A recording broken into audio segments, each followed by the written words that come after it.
Hi everyone, welcome back to another video from Webtech Tutorial.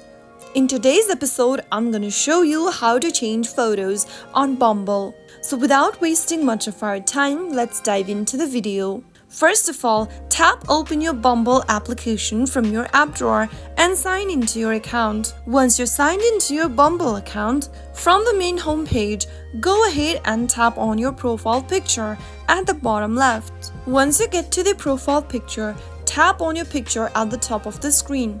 Tap on Edit Profile at the bottom.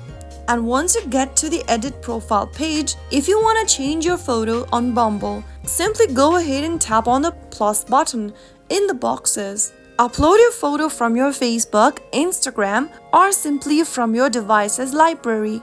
You can also take a picture right now by tapping on Take Photo and click a picture from your phone's camera. Select any one option and upload a photo or a video and tap on Save.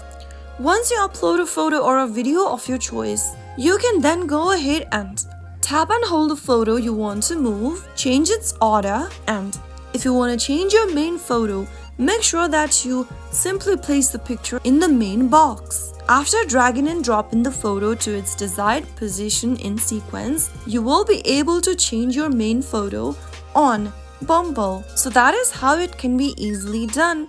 If you found the video to be helpful, go ahead and give us a thumbs up. Don't forget to subscribe to our channel by hitting the subscribe button. Also press on the bell icon so that you'll never miss another upcoming upload from us. I will be back again in the next video. Thank you for watching.